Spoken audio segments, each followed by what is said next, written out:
How does the rapid change in technology impact innovation? But first, my name is Amy, and I'm a technology addict. But I bet I'm not alone.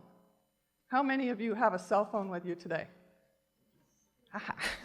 Is there anybody that didn't raise their hand? With over 1 billion smartphones worldwide, it's easy to see how technology has been embedded in our lives and how fast the technology is changing. Mobile devices are connected at every point in the digital economy. We see iPads, we see tablets, we see all kinds of technology everywhere we go. One of the recent polls produced by Harris Online Interactive gave us a little bit of insight of just how connected we actually are to those technologies. They asked people how willing were they to not give up their cell phones in certain situations. Now in cars, that's pretty understandable. 55% said, no way, I'm not giving up my smartphone.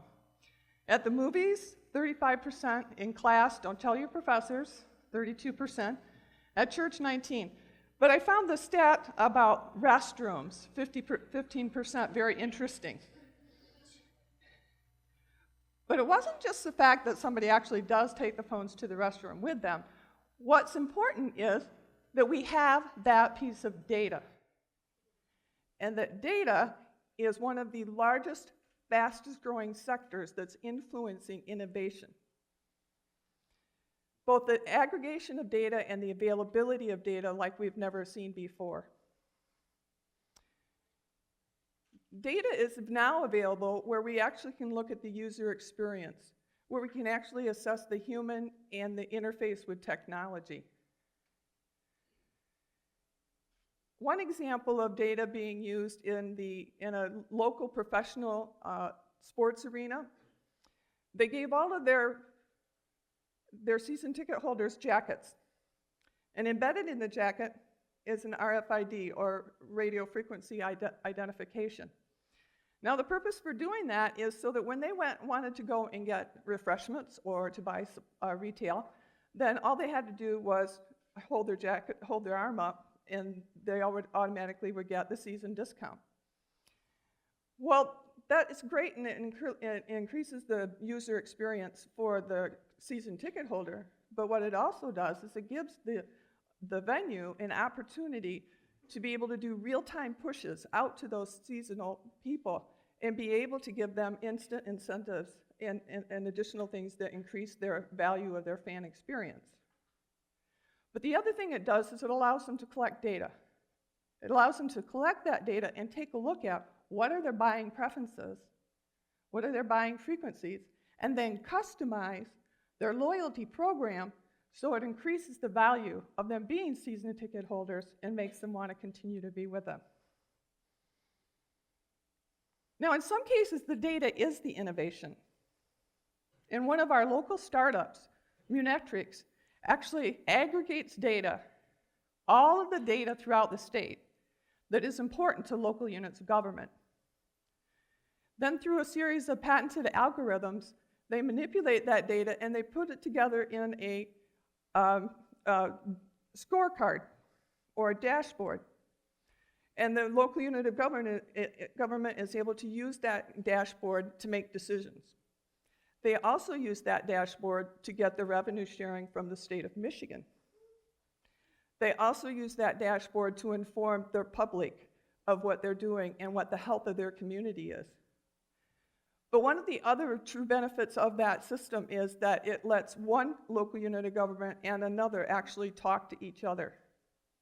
It gives them a chance to look at trends and to see what the health of the communities are in their whole region and how that impacts them. And it gives them some way to communicate best practices. Both these examples point towards the fact that we are in the midst of a technology revolution where everything is connected, the Internet of Things. How does that connection, how does that connectivity impact innovation? What it tells us is that innovation is and has to fundamentally change the way it's done. In the old traditional way, innovation was a group of people running off and getting into a room and being there for weeks, months, years, spending lots of money doing research and walking out with a product that maybe somebody will buy, or maybe they won't. Today's successful innovation is truly a collaborative between people and companies and businesses in an open and collaborative way to create the next generation of technology. Some of the most successful technologies will be those that actually use technology to integrate objects, to make those objects smart. The most disruptive ideas are going to come from those people that can see the human nature and then envision leveraging the technology. In this case, beacon technology is an example of how that's deployed.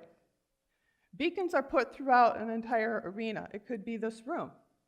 And then RFID tags are assigned to each of the seats. Or they use a low-frequency Bluetooth. But what that does is it allows the venue to be able to communicate with the person that's in the chair. So if I'm sitting in the chair and I want to order a Coke, the Coke comes to me in the chair. They're just beginning to experiment with this kind of technology in this fashion. And they're looking at lots of different ways. So if you want to innovate, here's an opportunity for you. I can hook you up. Because they're looking at ways that are going to increase the fan experience, both in the sports and in the entertainment areas. Now, another one of our local startups has taken both the make the object smart component and the human element and put them together in one product. Now, in this case, the founder developed an automatic transmission for a bicycle. No more do you have to be embarrassed when you're riding up that hill, you forgot to downshift, you get halfway up, you stop dead in your tracks, and you have to walk the rest of the way.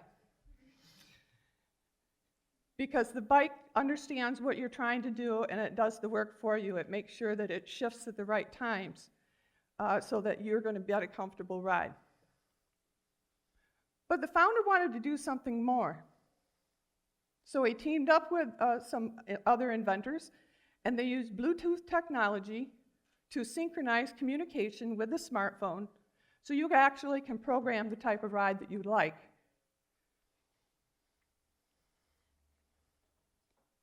Now, another aspect of innovation is the speed in which innovation is being done now. And the speed is just getting faster and faster and faster. One of the ways we're able to do that is the use of digital tools. So the process of going from concept to market. Digital design tools will help us really shorten the entire development phase in the early part of the design. What you see here is actually a three-dimensional printer. How many have seen a printer?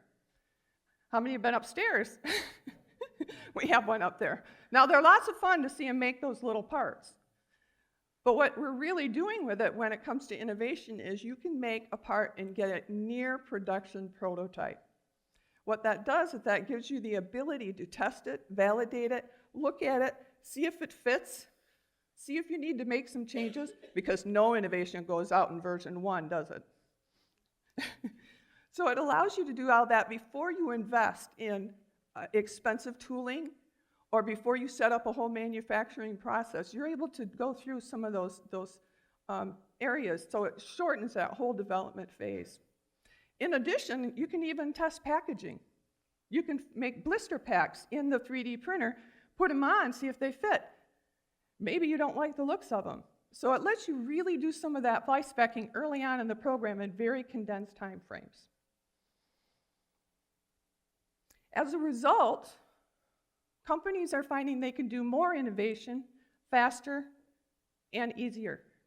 So the research and development dollars and the engineering efforts that we're consumed by this long innovation process in the front is now being shifted towards the back where the value added is greater, and that's in the implementation phase. Now, another aspect that really speeds up innovation is the fact that you can get instantaneous impact, instantaneous feedback for viewing customers, find out what they think about your product. You can also get instant feedback from investors and from strategic partners. So through social media like Facebook and Kickstarter, one of the things it does, it gives you that immediate feedback so that you can take a look at, and sometimes you want to make a pretty big shift in your product based on what some of that customer feedback is. So that helps you really to build out your entire business model canvas, and it helps you develop a very strong go-to-market strategy. All of that is ensuring a greater percentage of success in innovating that technology. And last, innovation gives us the opportunity to see through new lens, to see things that we've never seen before, and to provide opportunities to innovate and come up with new ideas that we've never seen before. And in the end, where we are now is technology has redefined out of the box, and no longer is sky the limit.